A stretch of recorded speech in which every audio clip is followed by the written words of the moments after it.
Em tempos da internet das coisas e momentos de corona, algumas empresas e profissionais estão optando cada vez mais por trabalhar em home office. Mas será que todos estão prontos para isso? E você, o que pode fazer a respeito? Neste vídeo, nós falaremos um pouco sobre essa questão, mostrando pontos positivos e outros que podem ser negativos nessa tipologia de trabalho, além de darmos dicas de como podemos tratar esses pontos negativos. Eu sou Eduardo Ribeiro Costa. Vamos conversar a respeito?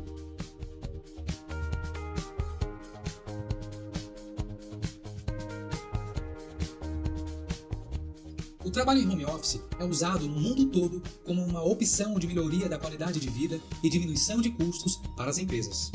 Segundo o professor de economia da Universidade de Stanford, Nicholas Bloom, trabalhar em casa deveria ser o modelo padrão.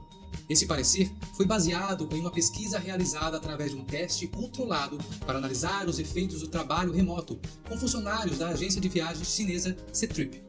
Os testes verificaram que aqueles que trabalhavam em casa aumentaram a produtividade em 13%, se mostraram mais satisfeitos, faziam menos pausas e ficavam menos doentes, além de custarem a metade do que os funcionários em escritório.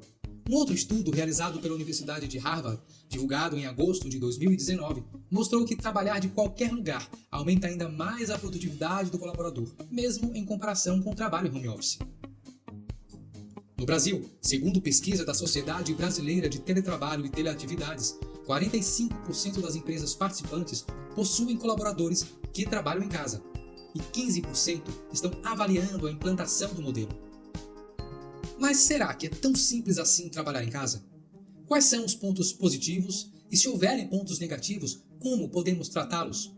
Veremos isso a partir de agora. Alguns dos pontos positivos do trabalho em home office já foram relatados nesse mesmo vídeo. O aumento da produtividade e a diminuição de gastos dos empregadores, por exemplo, já foi comprovado através de pesquisas. Diminuir a perda de tempo com viagens ao local do trabalho é um outro ponto que deve ser considerado. Hoje, aqui no Brasil, perdemos cerca de 2 a 3 horas por dia nos deslocando entre a casa e o trabalho. Sem contar com o estresse do trânsito caótico que temos em muitas cidades, os apertos que muitos passam nos transportes coletivos e que causam irritação, mau humor e depressão, coisas que poderiam ser evitadas com o trabalho em casa. A flexibilidade de horários também pode ser um ponto positivo. Dormir um pouco mais, já que não perderemos tempo nos deslocando, nos alimentarmos de forma mais saudável e não na correria de comer qualquer coisa por estarmos atrasados para chegar ou voltar ao trabalho. Enfim, são alguns dos casos que podemos relatar e que, sem dúvida, nos trazem uma melhoria na qualidade de vida. Mas nem tudo são flores. Até mesmo essa flexibilidade de horários pode se tornar um vilão.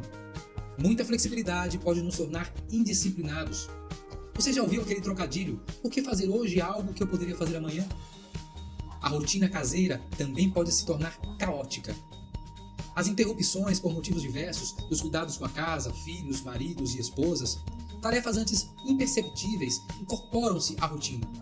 E aí, o resultado é o trabalho sendo empurrado noite adentro e a percepção que se tem menos tempo ao invés de mais tempo para realizá-lo. Ao invés de aumentarmos nossa produtividade, o contrário acontece.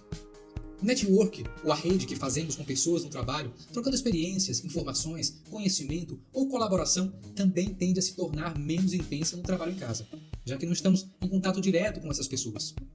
As atividades que requerem um trabalho em equipe mais próximo também podem ser prejudicadas no trabalho em home office, desde que não se tomem medidas a esse respeito.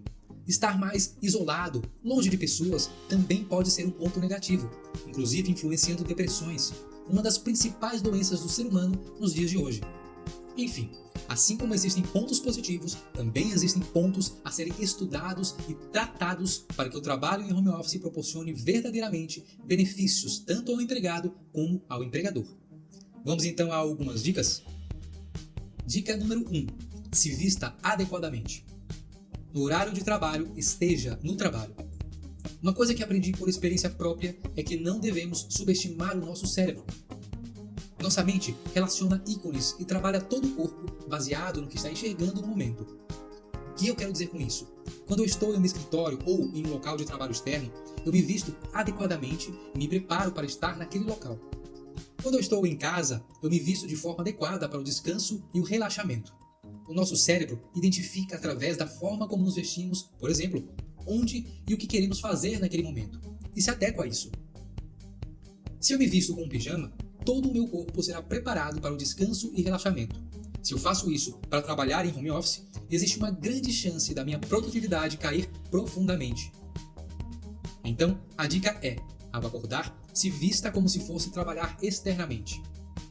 Algumas pessoas conseguem fazer diferente, mas fica a dica.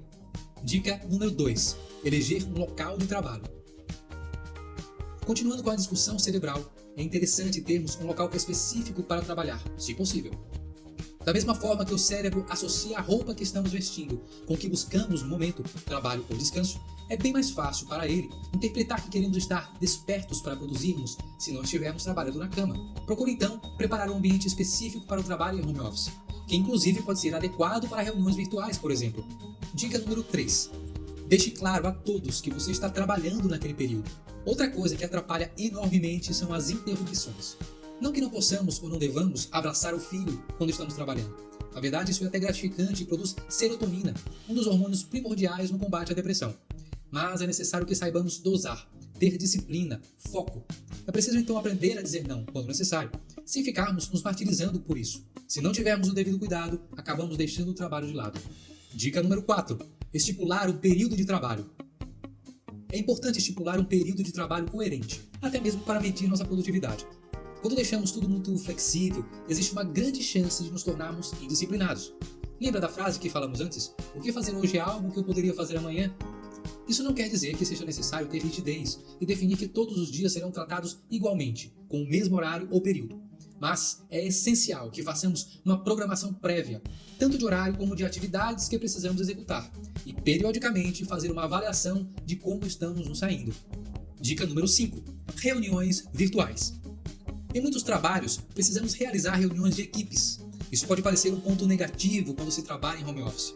Mas hoje, no mundo tecnológico em que nos encontramos, tudo isso se tornou fácil e prático. Imaginem a diminuição de gastos com viagens, por exemplo, quando optamos por reuniões virtuais. Imaginem os times que podemos formar se expandimos nosso território de local para mundial, sem que cada membro desse time precise estar presencialmente no escritório da empresa. Existem diversas ferramentas que podemos usar para realizar reuniões virtuais extremamente produtivas e fáceis de manusear. E aqui vão algumas delas: Google Meet, Skype, Microsoft Teams, WhatsApp, entre outros. Dica número 6. Gestão do tempo. Quando trabalhamos em home office, somos nós que cuidamos da nossa própria produtividade. E um fator primordial é gerenciar o nosso tempo. Existem diversas ferramentas e técnicas para fazer isso. Falarei de algumas a partir de agora. Técnica Pomodoro.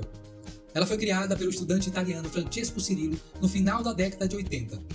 A técnica se baseia na ideia de que fluxos de trabalho divididos em blocos podem melhorar a agilidade do cérebro e estimular o foco. Depois de muita pesquisa, Cirillo chegou ao período de 25 minutos como sendo o tempo ideal para esses blocos, também conhecidos como pomodoros. Na prática, consiste em dar atenção total a uma atividade durante 25 minutos, e após este período ter 5 minutos de descanso.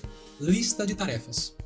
Simplificadamente, é definir uma lista de atividades ou tarefas que devem ser executadas no dia, ou seja, ter uma programação do que deve ser feito, não deixando as atividades no limbo do pensamento, mas registrá-las para conseguir acompanhar se está ou não conseguindo realizá-las. A partir daí, podemos identificar quais devem ser feitas primeiro através de outras técnicas também muito conhecidas, como por exemplo, Matriz Gucci. Desenvolvida por Charles Kapner e Benjamin Tregoy em 1981, essa técnica define as prioridades baseadas em 3 aspectos: gravidade, urgência e tendência. Para usá-la, basta criar uma tabela com 5 colunas. A primeira coluna poderá se chamar tarefa, e em suas linhas você especifica a atividade. Na segunda, o título será gravidade, e em suas linhas, em frente às tarefas, você irá atribuir notas de 1 a 5 utilizando os seguintes critérios: 5, extremamente grave; 4, muito grave; 3, grave; 2, pouco grave; e 1, sem gravidade. A terceira terá o título urgência, e os pesos usados em cada tarefa serão: 5, atenção imediata; 4, resolver rapidamente; 3, pouco urgente; 2, pode esperar; 1, pode ser planejado ao longo prazo. A quarta será da tendência, em que deverá estimar quais as consequências daquela tarefa a ser ignorada. 5. Vai piorar rapidamente. 4. Irá piorar em pouco tempo. 3. Irá piorar. 2. Irá piorar a longo prazo. 1. Não mudará. A última coluna é reservada para um cálculo, que é a multiplicação dos valores da primeira, segunda e terceira colunas, para encontrar os pesos das atividades. Isso pode ser feito em uma planilha eletrônica de forma automatizada para ganharmos tempo. Agora, é só ordenar as tarefas que possuem maior peso e começar a executar as atividades de maior prioridade. Matriz impacto versus esforço. Uma forma simplificada de encontrar as atividades prioritárias é criar um quadro dividido em 4 partes, formando 4 quadros menores. No primeiro quadro, são indicadas as tarefas de alto impacto e baixo esforço. No segundo, ainda na parte superior do quadro, são colocadas as tarefas de alto impacto e alto esforço. Já na parte inferior, são colocadas no terceiro quadro as tarefas de baixo impacto e baixo esforço. E no quarto, as de baixo impacto e alto esforço. Essa técnica foi divulgada por Stephen Covey, que propõe a priorização das ações importantes em detrimento das urgentes. Uma outra ferramenta que pode ser utilizada e que facilita demais a organização e gestão de atividades e do tempo é o método Kanban. Utilizada em gestão de projetos, essa técnica consiste em agrupar tarefas em 3 quadros.